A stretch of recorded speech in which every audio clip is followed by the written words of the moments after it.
दुरूद शरीफ पढ़ी अल्लाहुम्मा सल्लि अला मुहम्मद व अला आलि मुहम्मद कमा सल्लैता अला इब्राहीम व अला आलि इब्राहीम इन्नका हमीदुम मजीद।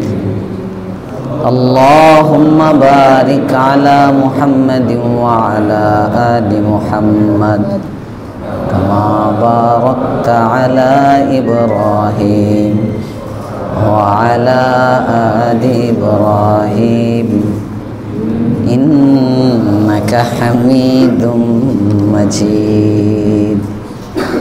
सुब्हानका ला इल्मा लना इल्ला मा अल्लमतना इन्नका अंतल अलीमुल हकीम।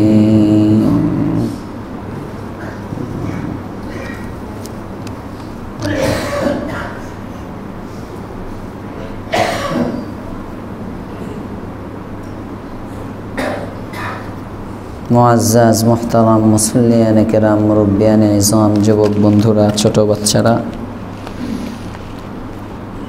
পর্দার আড়ালে অবস্থানরত সম্মানিতা মা ও বোনেরা, মহান মালিকের দরবারে শুকরিয়া জ্ঞাপন করি যিনি আমাদেরকে তাফসীরের এই মজলিসে দর্শে আসার তৌফিক দান করেছেন। আলহামদুলিল্লাহ। আওয়াজ বাড়াইলেও লোক কিছু কম কম লাগতেছে। সূরা ফাতিহা 5 সূরা না জানি হুজুর আজকে ধরে না, এই ডরে অনেকে আসে নাই। গত সপ্তাহে তো শুনবো বলছিলাম না, এই সপ্তাহে শুনবো না। হ্যাঁ হ্যাঁ হ্যাঁ, যে কোনো একদিন না, এমনি হয়তো জরুরত আছে, কোনো থাকতেই পারে। আল্লাহ তাআলা সিহহতে কোরআনের তৌফিক সকলকে দান করেন। আমিন। নতুন করে কেউ কোরআনে কারীম শিখতেছেন, ওই যে বলতেছি, বলার পরে নিয়ত করে যে আমি শিখা শুরু করছি, এমন কেউ আছেন নতুন? না সবাই পারি আমরা? পারলে তো ভালো। আল্লাহ তাআলা পরিপূর্ণ শুদ্ধভাবে কোরআনে কারীম তিলাওয়াতের তৌফিক আমাদেরকে দান করেন। আমিন।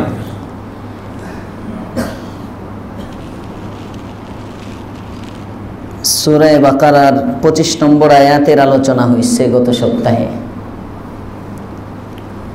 আল্লাহ পাক রব্বুল আলামিন 2 গুণের অধিকারী বান্দার জন্য কয়েকটি পুরস্কার ঘোষণা করেছেন।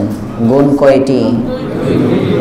1 নম্বর গুণ ঈমানের গুণ, 2 নম্বর হলো আমলে সালেহ, নেক আমল, আমলে সালেহের গুণ। তো ঈমান এবং আমলে সালেহ, আমলে সালেহের পরিচয় আমরা আলোচনা করছিলাম। তোর মধ্যে গত সপ্তাহে বলা হয়েছিল আমলে সালেহ আল্লাহ তাআলার আদেশ এবং রাসূলের তরিকা মিশ্রিত আমল, এটাকে আমলে সালেহ বলে। শরীয়তে সুবুত থাকতে হবে, শরীয়তে প্রমাণিত থাকতে হবে। এমন আমল যার কোনো অস্তিত্বই নাই, আমি বানাইয়া নিলাম,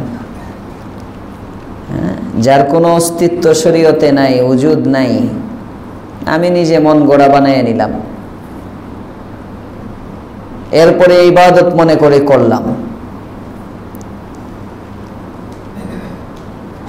আরেকটা হলো শরীয়তে অস্তিত্ব আছে, উজুদ আছে, কিন্তু রাসূলের তরিকা নাই, খেলাফে সুন্নত আমি আমলটা করলাম, এটাও আমলে সালেহ হবে না। যেমন নামাজ 5 ওয়াক্ত শরীয়তে আছে, এই নামাজটা আমলে সালেহ হওয়ার জন্য, কবুল হওয়ার জন্য, নামাজটা কবুল হওয়ার জন্য শর্ত লাগবে, শর্ত রাসূলের সুন্নাহ মোতাবেক হওয়া, রাসূল করিম সাল্লাল্লাহু আলাইহি ওয়াসাল্লামের সুন্নাহ মোতাবেক হওয়া, সুন্নত তরিকায় হওয়া। ওযু শরীয়তে সাবিত আছে, ওযুর জন্য শর্ত কি বলেন? সুন্নত তরিকায় হওয়া, এক কথায় ওযুর জন্য শর্ত সুন্নত তরিকায় হওয়া। সুন্নত তরিকায় হইলে ওযুটা আমলে সালেহ হবে, সুন্নত তরিকায় হইলে আমার ব্যবসাটাও আমলে সালেহ হবে, সুন্নত তরিকায় হলে আমার খাওয়াটাও আমলে সালেহ হবে, সুন্নত তরিকায় হলে আমার সন্তানের লালন পালন এটাও আমলে সালেহ হবে, বিবাহ শাদী আমলে সালেহ, হজ উমরা আমলে সালেহ। এই সবগুলো আমলে সালেহ কখন? রাসূলের তরিকায় হয়। যখন রাসূলের তরিকায় যদি না থাকে ইবাদত হয় না, আমলে সালেহ হয় না। আল্লাহ তাআলা আমাদেরকে সুন্নাহ জেনে আমল করার তৌফিক দান করুন। আমিন। কয়েকটা উদাহরণ গত সপ্তাহে দেওয়া হয়েছিল, যে আমলগুলো মন গড়া, রাসূলের তরিকায় নাই, রাসূলের তরিকায় নাই। এমন একটা আমল হলো ঈদে মিলাদুন নবী উদযাপন করা। ঈদে মিলাদুন নবী, এটার অর্থ ঈদ মানে হলো খুশি, আনন্দ।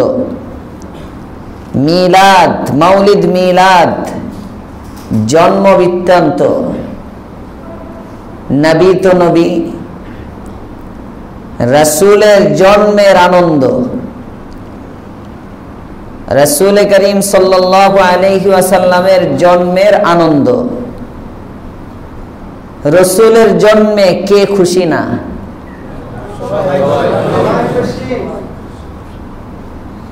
একদিন শুধু রাসূলের জন্মের জন্য আনন্দ, এই নবী পাইয়া, বাকি সারা বছর নারাজ।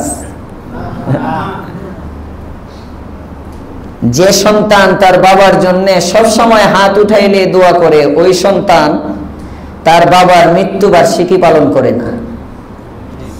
মৃত্যু বার্ষিকী পালন করে ওই কুসন্তান, যে সন্তান সারা বছরে বাপরে স্মরণ করে না। ঠিক না বে ঠিক? যে সব সময় 5 ওয়াক্ত নামাজে হাত উঠে নিজের বাবার জন্য দোয়া করতেছে, সে আবার বাৎসরিক দোয়া কিসের? এত প্রতিদিন দৈনিক 5 বার করতেছে। ঠিক না বে ঠিক? তো যে ব্যক্তি রাসূলের জন্মে, আমরা এই রাসূল পেয়ে খুশি, শুধু একদিন না, সব সময়। আরে রাসূল পেয়ে আমরা কি আসমান জমিন, চাঁদ সূরজ, গ্রহ নক্ষত্র যা আছে সবে নবী পেয়ে খুশি। নবী পেয়ে সব খুশি। এমন কোন বস্তু নাই যে বস্তু নবী পেয়ে খুশি হয় নাই। সুবহানাল্লাহ। এই জন্য কবি বলেন, ফালাকরা রূহ জাবাশাদ মুহাম্মদ, জমিরা ইজ্জ শাবাশাদ মুহাম্মদ। যে জমিনের মধ্যে, যে ভূমিতে মুহাম্মদের জন্ম হয়, মুহাম্মদ নামক পয়গম্বরের আবির্ভাব হয়, ওই ভূমিটা আল্লাহ তাআলার কাছে দামি হয়ে যায়। আর মুহাম্মদের জন্মের কারণে আসমানও কেমন যেন তার প্রাণ ফিরে পায়। সুবহানাল্লাহ। তার মানে 7 আসমান ঝুলতেছে আমাদের নবীর জন্য, 7 জমিন আপন অবস্থায় আছে আমাদের নবীর জন্য। নবীর আনন্দে সবাই খুশি। বাকহীন প্রাণীগুলো নবীর আনন্দে খুশি। বৃক্ষ লতা সব নবীর আনন্দে খুশি। এই খুশিটা তো সবাই, বাকি বিষয় হলো খুশিটা উদযাপন করা যাবে কিনা। দিবস কেন্দ্রিক। যারা রাসূলকে পেয়েছেন, সবচেয়ে বেশি ভালোবেসেছেন, সব সময় কাছে ছিলেন, রাসূল করিম সাল্লাল্লাহু আলাইহি ওয়াসাল্লামের 23 বছর হায়াতে জিন্দেগি যাদের মাঝে অতিবাহিত হয়েছে, নবীর জীবদ্দশায় 23টি বছর গেল, কোন এক বছর নবীর জন্মের কোন আনন্দ দিবস পালন করা হয়নি। 23 বছর পর্যন্ত রাসূলের জীবদ্দশায় ঈদে মিলাদুন নবী নামে কোনো ঈদ নাই। সিদ্দিক আকবর পরবর্তীতে আরো 2 বছর খলিফা, রাসূলের সবচেয়ে কাছের মানুষ। উনি তো খলিফা হয়েই দরকার ছিল। খলিফা হওয়ার পরেই যে নবীর উসিলায় এত কিছু পাইলাম, ওই নবীর জন্ম দিবসটাকে আমরা স্মরণীয় করে রাখি। নবী হয়তো নিজেকে মিটায় দেওয়ার জন্য বলেন নাই, কথার কথা, নিজেরটা নিজে বলে কেমনে? আচ্ছা ঠিক আছে, আমি যখন তার প্রথম খলিফা, আমি এটা রাষ্ট্রীয়ভাবে ফয়সালা করে ফেলি। আবু বকরের চেয়ে রাসূলের বড় ভক্তটা কে? হ্যাঁ, আসেনি? দেওয়ানবাগী। যারা ঈদে মিলাদুন নবী পালন করে, বিশ্ব আশিকে রাসূল যারা, তারা আবু বকর সিদ্দিকের চেয়ে বড় আশিক। হায় হায় হায়! আল্লাহর পয়গম্বর, আপনি আমার নবী, দু জাহানের সরদার, রাহমাতুল লিল আলামিন সাল্লাল্লাহু আলাইহি ওয়াসাল্লাম, রাতের গভীর রাতে হিজরতের জন্য রওনা করবেন। আবু বকর সিদ্দিকের ঘরে পয়গম্বর হাজির। দরজার মধ্যে হযরত সিদ্দিক আকবরের ঘরের দরজায় গিয়ে আল্লাহর পয়গম্বর নক করেন। কড়া নাড়তে দেরি, আবু বকর দরজা খুলতে দেরি করে না। আবু বকর, তুমি ঘুমাও না? এত রাতে আসলাম। আসার সাথে সাথে দরজা খুলে দিলা। ইয়া রাসূলুল্লাহ, ইয়া হাবিবাল্লাহ, আপনি বলেছেন আবু বকর অপেক্ষা করো, ইন্তজার করো, খুব শীঘ্রই আমার হিজরতের আদেশ চলে আসবে। তুমি হবা আমি পয়গম্বরের হিজরতের সঙ্গী। ইয়া রাসূলুল্লাহ, ইয়া হাবিবাল্লাহ, আপনার জবানে মোবারক থেকে যেদিন জেনেছি আমি আবু বকর আপনার হিজরতের সঙ্গী হব, দিনে তো আপনার সঙ্গে সঙ্গেই থাকি, রাতের বেলা 6 মাস হয়ে যায় আমি আবু বকর ঘুমাই না।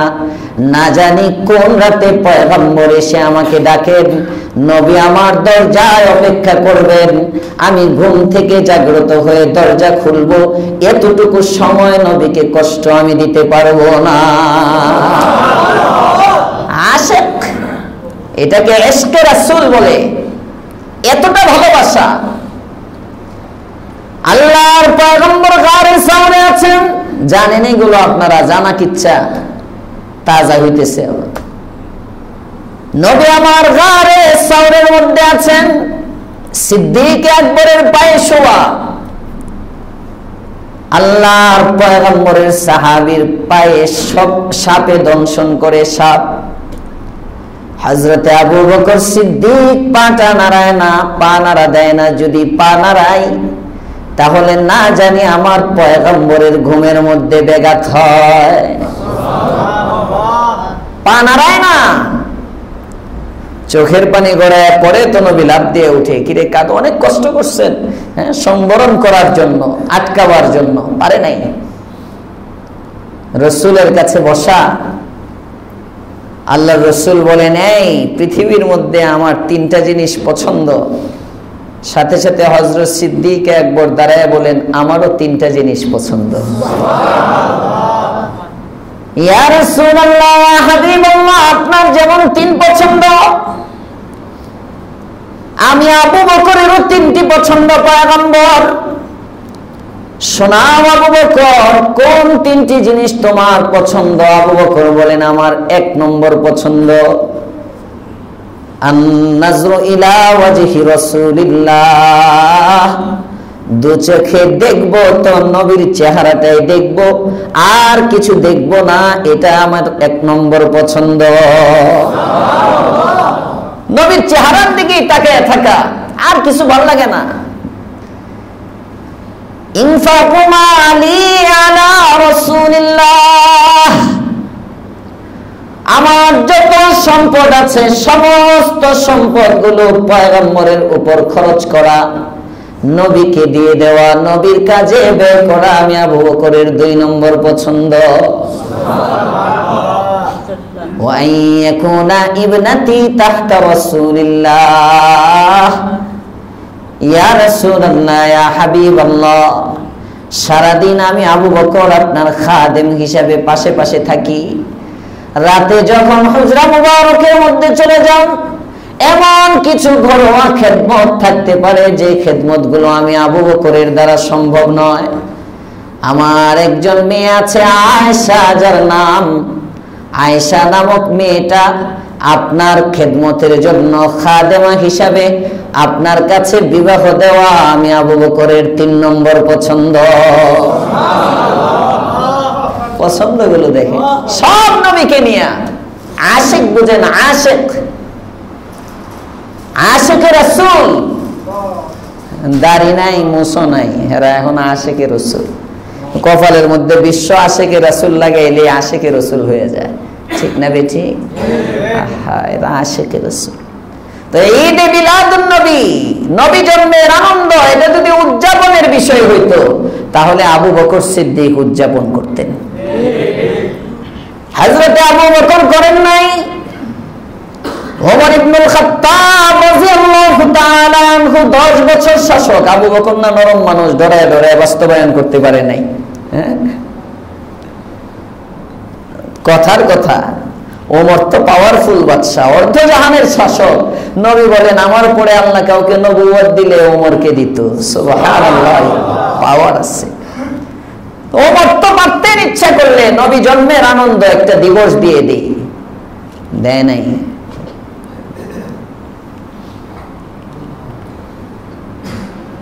উসমানে গনি খেলাফতের জামানা 12 বছর, 2টা মেয়ে বিয়ে করছেন। রাসূলের 2 মেয়ের জামাই উসমান, ইচ্ছা করলে পারতেন শ্বশুরের জন্মবার্ষিকী পালন করি, করেন নাই। আলী ইচ্ছা করলে পারতেন, যদি থাকতো, ইচ্ছা করলে পারতেন মানে বুঝাইতেছি যদি এটা জায়েজ হইতো, যদি এটা শরীয়তে সাবিত থাকতো তাহলে ওনারাই করতেন। কোন সাহাবী করেন নাই, তাবিঈ করেন নাই, তাবিঈ করেন নাই। এখন 1450 বছর পরে এসে ঈদে মিলাদুন নবী উদযাপন করে। সুন্নত না বিদআত? সবাই বলেন সুন্নত না বিদআত? কেন বলেন? নবীর তরিকায় নাই, নবীর তরিকায় নাই। যে কাজটাই রাসূলের তরিকা ছাড়া হবে এটা আমলে সালেহ হবে না, এটা আমলে সালেহ হবে না, মনে থাকবে ইনশাআল্লাহ। এজন্য হারা আমলের সুবুতের জন্য রাসূল করিম সাল্লাল্লাহু আলাইহি ওয়াসাল্লামের তরিকা লাগবে। সমর্থন এটা পরোক্ষভাবে হোক প্রত্যক্ষভাবে হোক। রাসূল করেন নাই, রাসূল বলেন নাই, সাহাবায়ে কেরাম করেছেন, সাহাবায়ে কেরাম বলছেন, এটাও কেমন যেন রাসূলই করছেন। সুবহানাল্লাহ। কোরআনে কারীমে একটা আয়াত আছে, ইয়া আইয়ুহাল্লাযীনা আমানু আতিউল্লাহ ওয়া আতিউর রাসূল ওয়া উলিল আমরি মিনকুম। হে ঈমানদারগণ, আতিউল্লাহ, তোমরা আল্লাহকে অনুসরণ করো, ওয়া আতিউর রাসূল, রাসূলকে অনুসরণ করো, ওয়া উলিল আমরি মিনকুম, এবং তোমাদের মধ্য থেকে যারা উলুল আমর। এই উলুল আমরের ব্যাখ্যা, শাসকও আছে, দিনদার শাসক যদি হয়, অথবা দিনদার শাসক না, রাষ্ট্রপ্রধান দিনদার না, কিন্তু যে আদেশ করতেছে এই আদেশটা দিনের সাথে সাংঘর্ষিক না, দিনদার শাসক না। যেমন আমাদের বর্তমান অন্তর্বর্তীকালীন সরকারের যে প্রধান আছেন বা অন্তর্বর্তীকালীন যে সরকারটা আছে, সামষ্টিকভাবে এই সরকারটাকে আপনারা দিনদার বলবেন? দিনদার শাসক, দিনদার বলতে যা বুঝায় এটা না। শাসকের কিছু গুণাবলী স্বয়ং আল্লাহ কোরআনে কারিমে বলে দিচ্ছেন। সুবহানাল্লাহ বলবেন? ইসলামে এমন কোনো কিছু নাই যেটা নাই, সব আছে। আপনার কোনো চিন্তা ভাবনার দরকার নাই, সব কোরআনে কারিমে। খেলাফত প্রতিষ্ঠার পরে খলিফা যিনি হবেন খলিফার কি কাজ হবে, কয়টা গুণ হবে? আকামুস সালাহ, 1 নম্বর কাজ হবে নামাজ প্রতিষ্ঠা করা। ইকামাতুস সালাহ, আল্লাযীনা ইম্মাক্কান্নাহুম ফিল আরদি আকামুস সালাহ। আল্লাহ তাআলা বলেন ইম্মাক্কান্নাহুম, মাক্কান্না, মাক্কানা ইউমাক্কিনু, তামকিন, তামকিন মানে হলো জায়গা দেওয়া। মাক্কান্নাহুম, আমি যাদেরকে জায়গা করে দেই, মানে আমি যাদেরকে প্রতিষ্ঠিত করি, অর্থাৎ যাদেরকে আমি খেলাফত দেই, যাদেরকে আমি রাষ্ট্রের দায়িত্বভার দেই। রাষ্ট্রের দায়িত্বভার দেন কে? আল্লাহ। না জোর করে নেওয়া যায়? আমাদের ইউনুস সাহেব মনে হয় জোর করে নিচ্ছে। না না না, উঠান নামান কে? আল্লাহ। আরো আসতে কোন? আল্লাহ। জোরে কইলে বোঝা যায় যে অন্তর্বর্তী সরকারের পক্ষে আছে, নাচতে গেলে তো মনে করবো মানুষ আওয়ামী লীগ করে। ক্ষমতা নেন কে? দেন কে? আল্লাহ দেন। এটা তো আমাদের সাবেক প্রধানমন্ত্রী বলছেন, সংসদের মধ্যেও তো বলছেন যে আল্লাহ ক্ষমতা দেন। হ্যাঁ, আল্লাহ ছাড়া আমি কাউকে, এটাই বাস্তবতা। আল্লাযীনা ইম্মাক্কান্নাহুম ফিল আরদি আকামুস সালাহ, জমিনের মধ্যে যখন কাউকে আমি ক্ষমতা দেই, 1 নম্বর কাজ আকামুস সালাহ, যারা দায়িত্বশীল হবে তাদের 1 নম্বর কাজ হবে নামাজ প্রতিষ্ঠা করবে, নামাজের বিধান জারি করবে। 1 মাস 1 দিন আজকে চলতেছে, এমন আইন তো মনে হয় প্রধান উপদেষ্টার স্বাক্ষরিত একটা পাশ হয়েছে যে একজনও নামাজ ছাড়া থাকতে পারবে না। হ্যাঁ হ্যাঁ, শুনছেন কেউ নামাজের আইন হয়েছে? নাই। ওয়া আতাউয যাকাহ, যাকাত, যাকাত উসুল করবে, যাকাত আদায় করবে, যাকাতের হিসাব নিবে, রাষ্ট্রপ্রধানের দায়িত্ব। দারিদ্র বিমোচনের জন্য, দারিদ্রতা দূরকরণের জন্য বিভিন্ন দেশের কাছে লোন নেওয়ার প্রয়োজন নাই। আমাদের বাংলাদেশের মানুষের যাকাত, ধনীদের যাকাতগুলো যদি আমাদের দেশের উপযুক্ত খাতগুলোতে ব্যয় হয়, কসম করে আর বাংলাদেশে গরিব খুঁজে পাওয়া যাবে না, ভিক্ষুক খুঁজে পাওয়া যাবে না।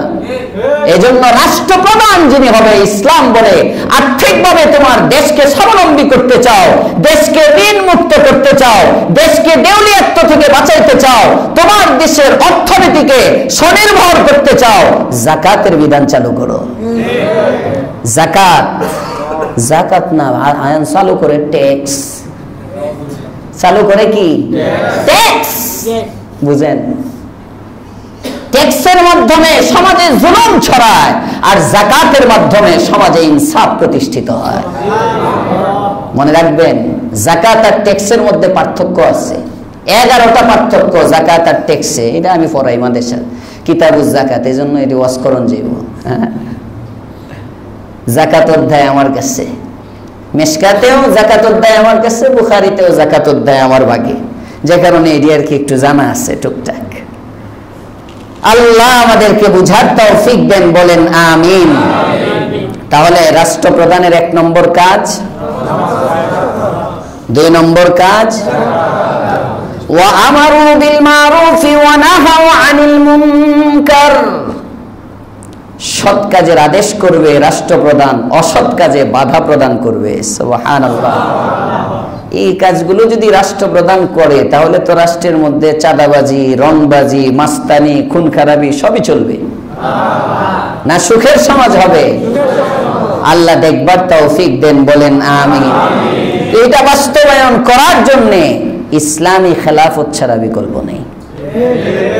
এটার জন্য ইসলাম লাগবে, এটার জন্য কি লাগবে? ইসলাম লাগবে। এমন জনরে উঠাইবেন, এমন জনরে বসাইবেন যারা ইসলাম সম্পর্কে ধারণা নাই, জানে না, তো সুখ কেমনে হবে? কয়েকটা নীতি বদলাইব, কিন্তু সমাজের অশান্তি দূর হবে না, অশান্তি দূর হবে না। আল্লাহ তাআলা বুঝার তৌফিক দেন, বলেন আমিন। তাহলে সার্বিকভাবে যে সরকার আছে এটাকে দিনদার বলা যায় না, ভালো, দেশদরদি, দেশপ্রেমিক, শিক্ষিত। হ্যাঁ, অনেকে বলেন যে স্বাধীনতার পর থেকে আমাদের দেশে সামষ্টিকভাবে যে সমস্ত মন্ত্রীরা দায়িত্বে ছিল, সামষ্টিকভাবে 1-2 জন তো এদিক সেদিক থাকে কম বেশি মিলায়, তো সামষ্টিক গড়ে গিয়ে বর্তমান যারা দেশ চালাচ্ছে তারা সবচেয়ে যোগ্য, অনেকে বলে বিভিন্নভাবে শুনি। তো এ তো যোগ্য, ঠিক আছে, চলতেছে। তো যোগ্যতা এটা আরেক জিনিস, বাকি দিনদারির ক্ষেত্রে এটা আরেক জিনিস। প্রশ্ন হলো দিনদার না।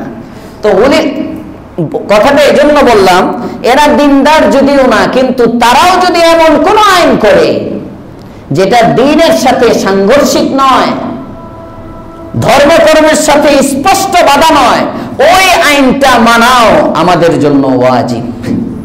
সুবহানাল্লাহ কইলেন না? এমন না এরা দিন মানে না, এদের আইন মানা যাবে না, না না না, মানতে হবে।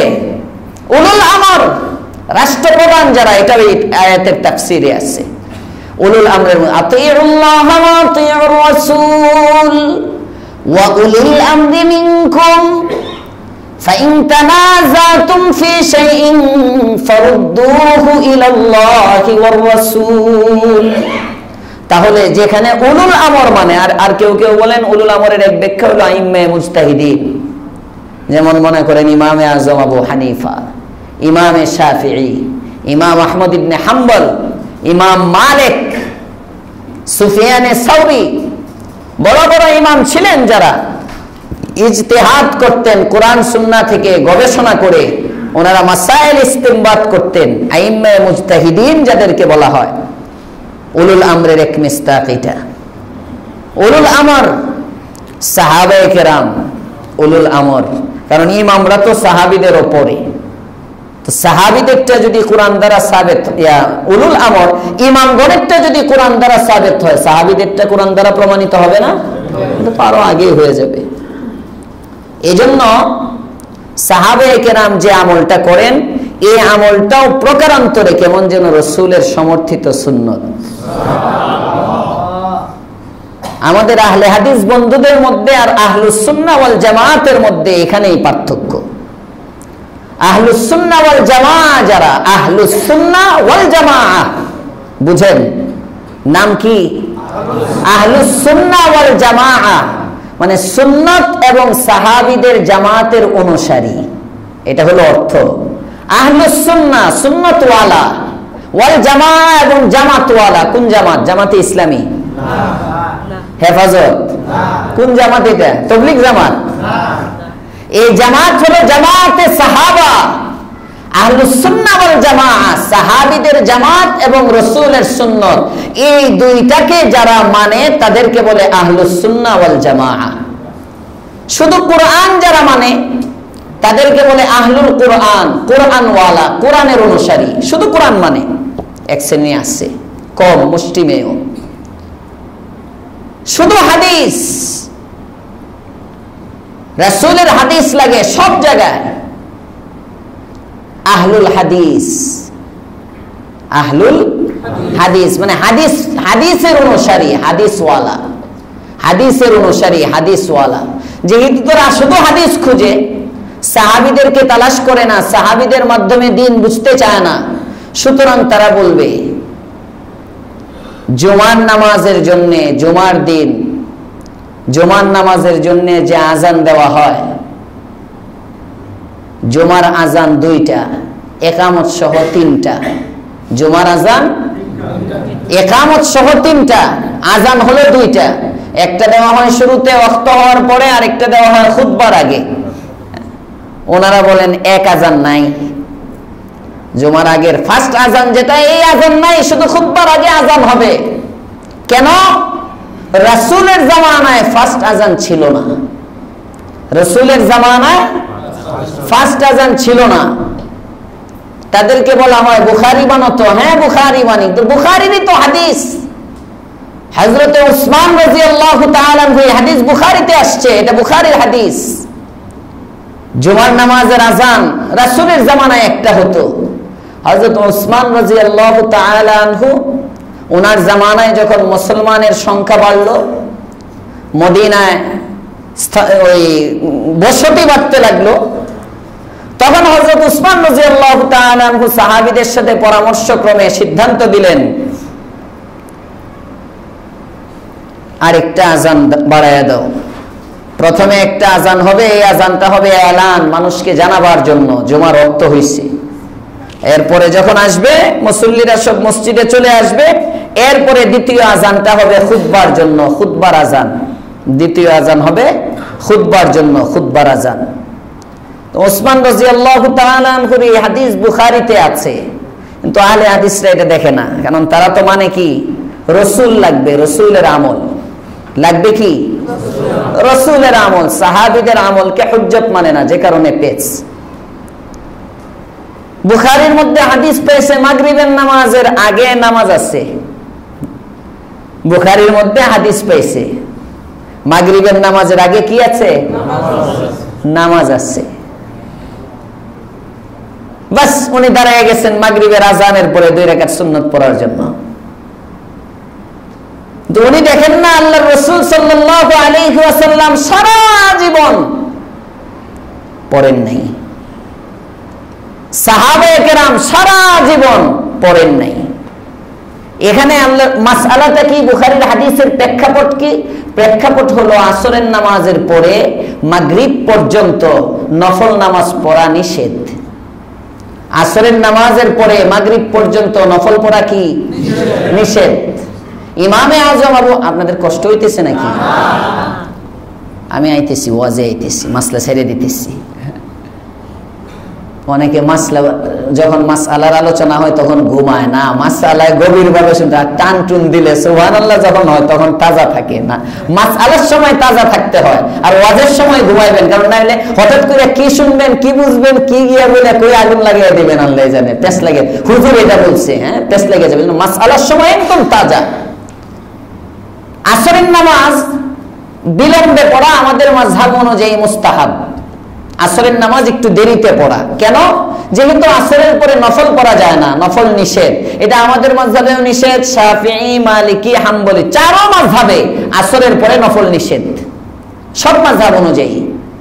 এজন্য ইমামে আজম আবু হানিফা বলেন, যদি আসরটাকে আগে আগে পড়ে নাও তাহলে আসরের পর থেকে মাগরিব পর্যন্ত 2.5 ঘন্টা 3 ঘন্টা সময়, এত লম্বা সময় একজন ইচ্ছা করলেও নামাজ পড়তেছে না, নামাজ পড়তে পারতেছে না। এত লম্বা সময়টাকে নামাজ থেকে বিরত রাখার কি দরকার? আসরের নামাজ দেরি করে পড়ো, দেরি করে যদি আসরের নামাজটা পড়ো তাহলে আসরের আগ পর্যন্ত তো নফল পড়া যায়, ইচ্ছা করলে ওই ব্যক্তিটা নফল পড়তে পারবে। আর যদি আসর তুমি আগে আগে পড়ে ফেলো তাহলে তো স্টপ করে দিলা, মাকরুহ তাহরিমি হবে, নফল পড়া যাবে না। তো এই যে আসরের পরে নফল নিষিদ্ধ, এই নিষিদ্ধতার সময়টা কোন পর্যন্ত বুঝেন? আল্লাহর রাসূল সাল্লাল্লাহু আলাইহি ওয়াসাল্লামকে জিজ্ঞেস করা হয়েছে, রাসূল বলেন মাগরিবের ওয়াক্ত হওয়া পর্যন্ত। তার মানে যে মাগরিবের আযানটা তো দেয় মাগরিবের ওয়াক্ত হওয়ার আগে, হ্যাঁ বুঝে বলেন, আগে না পরে? পরে পরে পরে, ওয়াক্তের আগে কোনো আযান নাই। তো যখন মাগরিবের আযানটা দিবে, এই আযানের আগেও যদি ওয়াক্ত হওয়ার সাথে সাথে কেউ নামাজ পড়তে চায়, পড়তে পারে। এই মাসআলাটা বুঝানো, মানে রাসূল বুঝাইছেন তোমার যে আসরের নামাজের পরে নফলের নিষিদ্ধতা ছিল, এই নিষিদ্ধতার সীমানাটা হলো মাগরিবের ওয়াক্ত শুরু হওয়া পর্যন্ত। এটা রাসূল বুঝাইছেন, কিন্তু রাসূল বলেন না এখন নামাজ পড়ো, এটা বলেন নাই, এবং রাসূল পড়েনও নাই। রাসূল বুঝাইছেন এটা, আর হে বুঝছে এনেও 2 রাকাত পড়ন লাগবে, বুঝেন নাই? বুঝাইছে রাসূল এইটা, সে বুঝছে কি মাগরিবের আগেও 2 রাকাত আছে। কারণ আল্লাহর রাসূল হাদিসের মধ্যে বলছেন বাইনা কুল্লি আযানাইনি সালাতুন, প্রত্যেক 2 আযানের মাঝখানে একটা নামাজ আছে, মানে 2 রাকাত মিলায়া এক নামাজ, 2 রাকাত মিলায়া এক নামাজ হয়। রাসূলের হাদিস বাইনা কুল্লি আযানাইনি সালাতুন, 2 আযানের মাঝখানে এক নামাজ, এক আযান দ্বারা আযান, আরেক আযান দ্বারা ইকামত। ঘুমাক, নিশ্চিন্তে ঘুমাইতে থাকো, প্রস্রাব করবো না তো আবার ঘুমায়, তাইলে ঘুমাইতে দেন, বেচারা নিরিবিলি ঘুমাক। বাইনা কুল্লি আযানাইনি সালাতুন, 2 আযানের মাঝে একটা নামাজ আছে। এক আযান তো আযান, আরেক আযানের নাম কি? ইকামত। ইকামতকেও শাব্দিক করতে আযান বলে, আযান বলে ইকামতও বুঝায়। তো রাসূল মানে আসরের আযান দিল, আসরের আযান আর ইকামতের মাঝখানে 2 রাকাত নামাজ পড়া, এটা সুন্নাত। এশার আযান হলো, এশার আযান এবং ইকামতের মাঝখানে 2 রাকাত নফল পড়া, এটা আলাদা সুন্নাত। যোহরের আযান হলো, যোহরের আযান এবং ইকামতের মাঝখানে 2 রাকাত নামাজ পড়া সুন্নাত। এটা তো এখন আপনি যে 4 রাকাত সুন্নাত পড়বেন, বাস ওটা দ্বারা এটা আদায় হয়ে যাবে আলাদা। আর 2 রাকাত যদি পড়েন শুধু, তাহলে 4 রাকাত আলাদা আদায় করতে হবে। আর আসরের আগে 2 রাকাত পড়লে হবে, যেহেতু আসরের আগে সুন্নতে মুআক্কাদা নাই। ফজরের আগে তো 2 রাকাত সুন্নত আছে, ওই সুন্নতে এটার কায়েম মাকাম, স্থলাভিষিক্ত হয়ে যাবে, আলাদা 2 রাকাত পড়তে হবে না। এটা রাসূলের একটা হাদিস। তো এই হাদিস পেয়ে আর ওদিক দিয়ে যে ওয়াক্ত হয়, এই 2 হাদিস জোড়া দিয়ে উনি মাগরিবের আগে হুট করে দাঁড়ায় যান নামাজ পড়ার জন্য। তো আল্লাহর রাসূল আরেকটা হাদিসে বলছেন, বাইনা কুল্লি আযানাইনি সালাতুন ইল্লাল মাগরিব। এটাও রাসূলের হাদিস। 2 আযানের মাঝখানে নামাজ আছে মাগরিব ছাড়া, এটা রাসূলের হাদিস। এক হাদিসে বললেন বাইনা কুল্লি আযানাইনি সালাতুন, আরেক হাদিসের মধ্যে বললেন বাইনা কুল্লি আযানাইনি সালাতুন ইল্লাল মাগরিব, মাগরিব ছাড়া। এই 2 হাদিসের মধ্যে সামঞ্জস্যতা, তাতবিক বলে আরবিতে, সামঞ্জস্য করতে গিয়ে কোনোটাকেই যেন বাদ না পড়ে, দুটো হাদিসের উপর দুটো হাদিসটাকে বহাল রাখার জন্য উলামায়ে কেরাম বলেন 4 নামাজের মধ্যে 2 আযানের মাঝখানে নামাজ পড়বে আর মাগরিবে পড়বে না। এখন মাগরিবেও যে দাঁড়ায় গেল বাইনা কুল্লি আযানাইনি সালাতুনের উপর আমল করতে গিয়ে, সে তো ওই ইল্লাল মাগরিবের হাদিসে পুরাই বাদ দিয়ে দিল। সে আহলে হাদিস হইল না, তারিকে হাদিস হইল, হাদিস বর্জনকারী হলো, হাদিস মানে না। আল্লাহ বুঝার তৌফিক দান করেন, বলেন আমিন। বলতেছিলাম আহলুস সুন্নাহ ওয়াল জামাআহ এবং আহলে হাদিস, এই 2টার মধ্যে পার্থক্য। আহলে হাদিস ওয়ালারা হাদিস মানে সব কাজে শুধু রাসূলের আমল খুঁজে, সব কাজে শুধু রাসূলের আমল। রাসূল কি বলছেন, রাসূলের আমল আছে কিনা, রাসূল আবার জায়গা মতো গিয়ে ওরা সাহাবীদেরটাও নেই। তার মানে আসলে ওদের কাজটাই হলো উম্মতের মধ্যে বিরোধ সৃষ্টি করা, ফাটল সৃষ্টি করা। এখানে উসমানের আযান মানল না, উসমানের আযান মানে না কেন? নবীর জামানায় ছিল না, এটা বুখারীর হাদিস, মানে না আহলে হাদিসরা। আর মুসাফা করে আবার তারা এক হাতে, মুসাফা করে কয় হাতে? আহলে হাদিস দেখছেন আপনারা কেউ?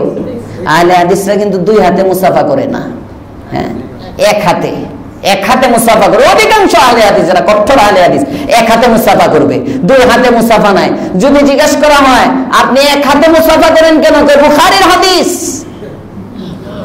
কোন হাদিস? বুখারীর হাদিস। হ্যাঁ ঠিক আছে, বুখারীতে বাবুল মুসাফাহা অধ্যায় আনছেন ইমাম বুখারী রাহমাতুল্লাহি আলাইহি, ওখানে আনছেন বাবুল মুসাফাহা বিল ইয়াদাইন।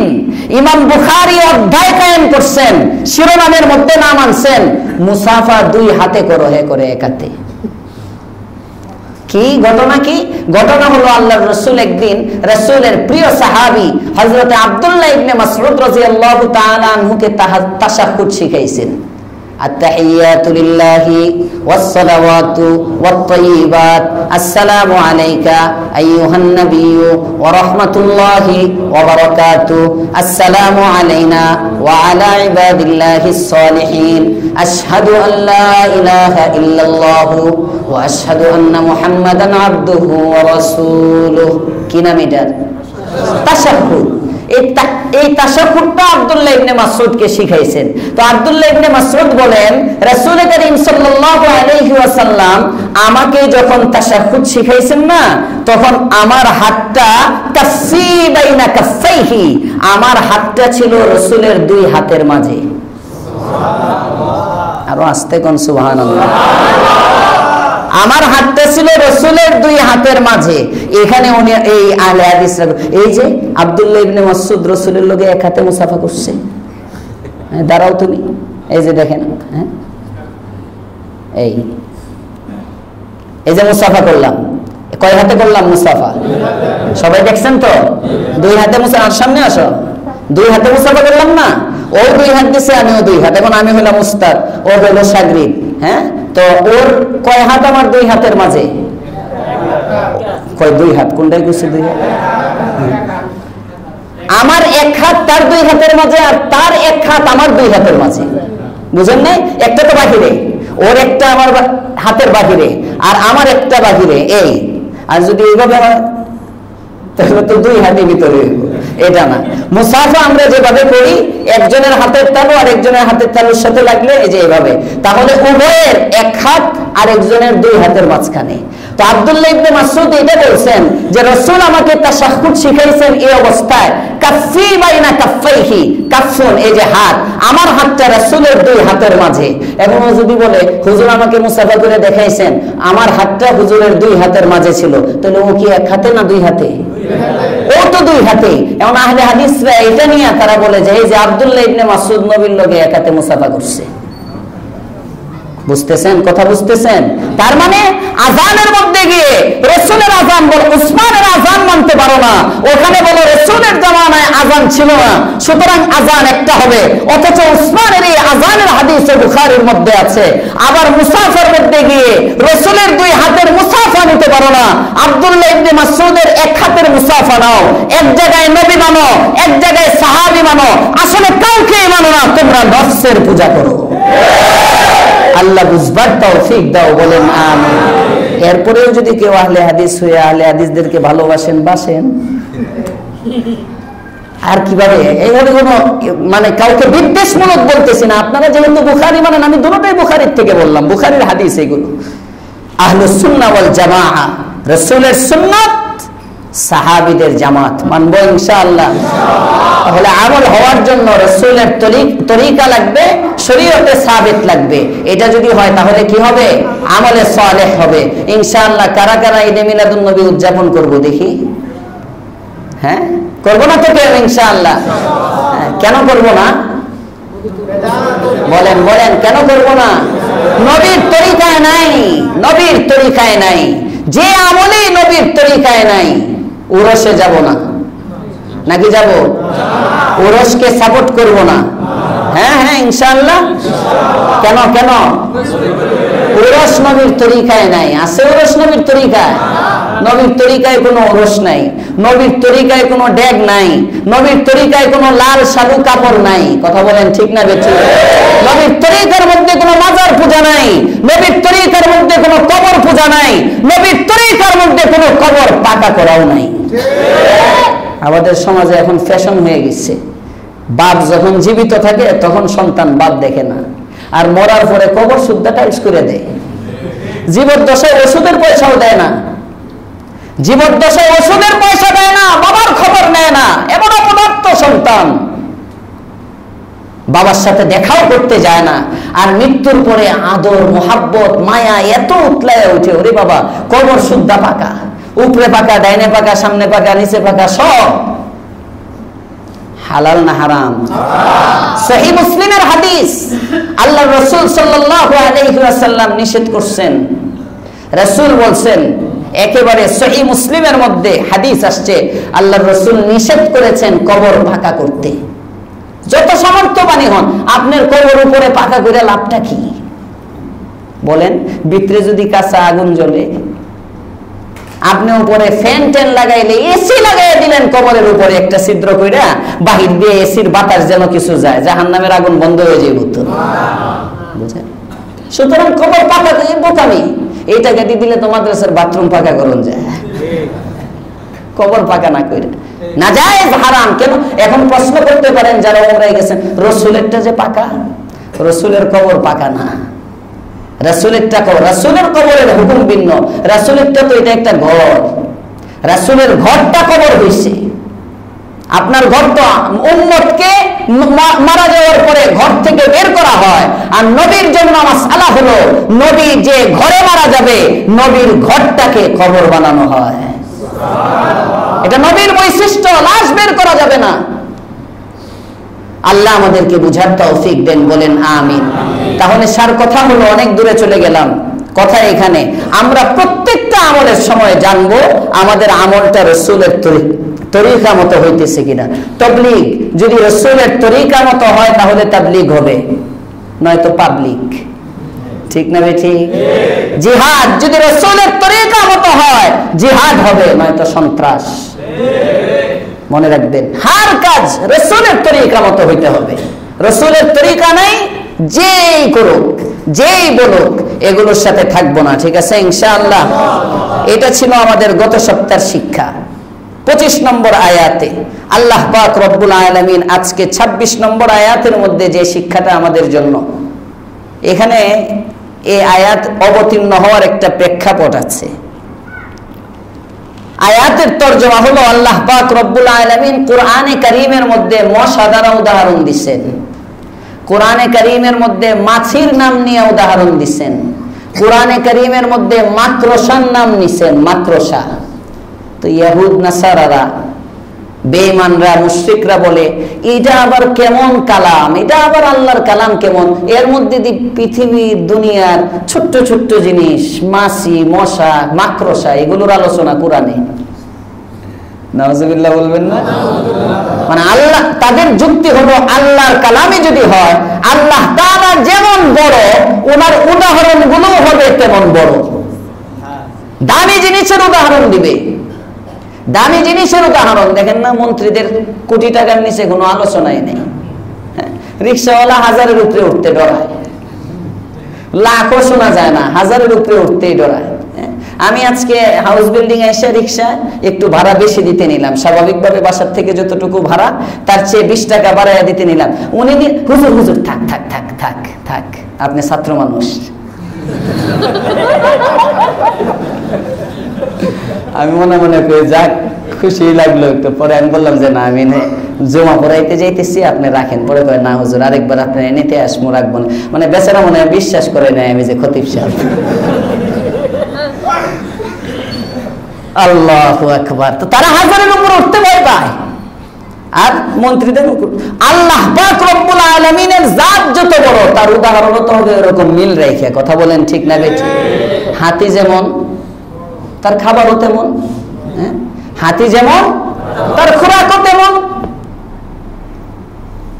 গাড়ি যেমন, তার পার্টস তেমন। তো আল্লাহ তাআলার জাত যেমন, আল্লাহর কালামে যদি এটা হয়, এই কালামের মধ্যে মাছি, মশা, পিঁপড়া, কি আলোচনা করে? আল্লাহ পাক রব্বুল আলামিন এবার বলেন ইন্নাল্লাহা, তাদের এই ধারণাকে প্রত্যাখ্যান করে আল্লাহ তাআলা বলতেছেন ইন্নাল্লাহা লা ইস্তাহি আন ইয়াদরিবা মাসালাম মা বাউদাতান ফামা ফাওকাহা। এই তোমরা লজ্জা পাও মশার উদাহরণ দেখে। আল্লাহ তাআলা মশা বা তার চেয়ে উপরে, মানে তার চেয়ে অধিক তুচ্ছ বিষয়ের উদাহরণ দিতে মোটেও লজ্জা করেন না। সুবহানাল্লাহ। ইন্নাল্লাহা লা ইস্তাহি, আল্লাহ তাআলা লজ্জা পান না, লজ্জা বোধ করেন না। আইয়াবরিবা মাসালান, কোন দৃষ্টান্ত পেশ করতে, মা বাউজাতান, মশার মাধ্যমে, ফামা ফাওকাহা, এবং মশার উপরে।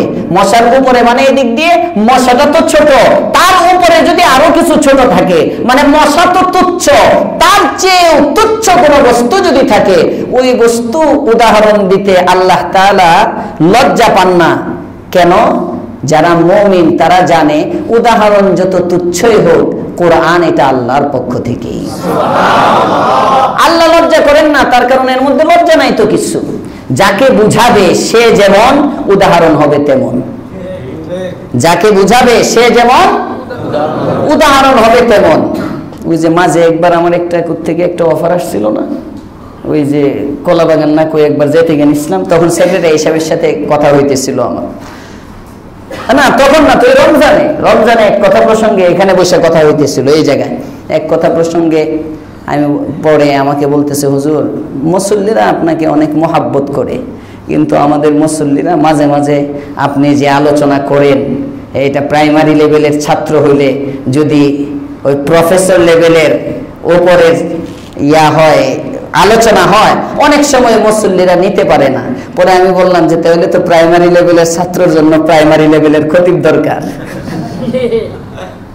এরকম এক কথা প্রসঙ্গে হাসি মজাক করতে গিয়ে। তো আল্লাহ পাক রব্বুল আলামিনের জাত যেমন, উনি যদি ওনার সত্তা অনুযায়ী ওইভাবে যদি উনি উদাহরণ দেন, তাহলে আমরা কিছুই বুঝবো না।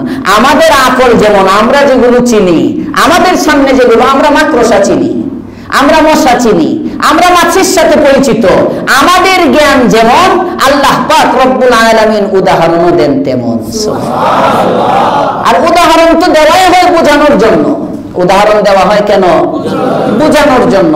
তো অনেকে বলে হুজুর কোরআন তাফসির করে, কথার কথা মনে মনে আসতে পারে, বলে না, আমার কানে আসে নাই, কিন্তু মনে হুজুর কোরআন তাফসির করে, কোরআন তাফসিরের মধ্যে মাঝে মাঝে ওই দাড়ি মুস্কার, সেটার নাম নাকি লোকটা এফ রহমান, এই সালমান এফ রহমান হুজুর তাফসিরে কোরআনের সাথে কেমনে এটা মিলাই দিল, এটা কোরআনের বেইজ্জতি করলো। কথার কথা কেউ মনে করতে পারে না, এই জিনিসগুলোর দ্বারা তাড়াতাড়ি বোঝা যায়। কথা বলেন ঠিক না বেঠিক?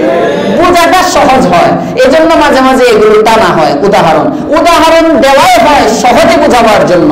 আল্লাহ পাক রব্বুল আলামিন বলেন, এই তোমরা যে হক মানো না তার কারণ হলো তোমাদের দিলের মধ্যে আছে দুনিয়া। তোমাদের দিলের মধ্যে আছে কি? দুনিয়া। দুনিয়া দুনিয়া থাকার কারণে তো হক মানো না। আর আমি আল্লাহ উদাহরণ দিচ্ছি, এই দুনিয়াটা হলো একটা মশার মতো। দুনিয়াটা কিসের মতো? সবাই বলেন কিসের মতো?